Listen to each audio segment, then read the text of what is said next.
Good morning friends, నేను మీ హైమ. ఈరోజు మనం వెస్టేజ్ ఫుడ్ సప్లిమెంట్లలో ఒకటైనటువంటి ఐ సపోర్ట్ యొక్క లక్షణాల గురించి, దాని యొక్క వివరాల గురించి తెలుసుకుందాం. వెస్టేజ్ ఫుడ్ సప్లిమెంట్ అయినటువంటి ఐ సపోర్ట్ అనగానే దీని పేరులోనే అది మనకు ఎందుకు ఉపయోగపడుతుంది, దేనికి ఉపయోగపడుతుంది అనేది అర్థమైపోతుంది కదండి. ఈ ఐ సపోర్ట్ అంటే ఐ సప్లిమెంట్ను బంతి పువ్వు ఇంకా బిల్బెర్రీ సారాలతో తయారు చేస్తారు. ఇందులో లూటిన్ ఇంకా జియాజాంథిన్ ఉంటాయి.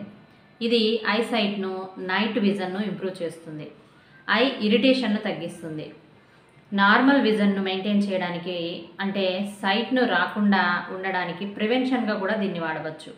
ఇది ఐ డిజార్డర్ అయినటువంటి మ్యాక్యులర్ అంటే కంటిలోని రెటినా భాగము, కంటి వాపులు ఇంకా రెటినాకు సంబంధించిన కాంప్లికేషన్స్ను తగ్గించడానికి కూడా హెల్ప్ చేస్తుంది. ఇందులో ఉండే యాంటీ ఆక్సిడెంట్ ప్రాపర్టీస్ వలన ఫ్రీ రాడికల్స్ డ్యామేజ్ని కూడా తగ్గిస్తుంది. కంటి చూపులో తేడాలు ఉన్న, కళ్ళల్లో నీళ్లు కారడము, మంట, కళ్ళు ఎర్రబడ్డము, ఏజ్ వల్ల వచ్చే చత్వారము, ఇలా కంటికి సంబంధించిన ఏ సమస్య ఉన్నా ఈ సప్లిమెంట్ను వాడుకొనవచ్చును. కంటి శుక్లాలు, క్యాట్రాక్ట్ ఆపరేషన్ చేసుకున్న తర్వాత కూడా దీన్ని వాడుకుంటూ ఉండడం మంచిది. సో ఈ సప్లిమెంట్ మీకు కావాలి అనుకుంటే ఈ వీడియో మీకు పంపిస్తున్న వారికి కానీ లేదా ఛానల్లో డిస్క్రిప్షన్లో ఉన్న నెంబర్కి కానీ కాల్ చేసి సంప్రదించగలరు. Thank you. Wish you wealth.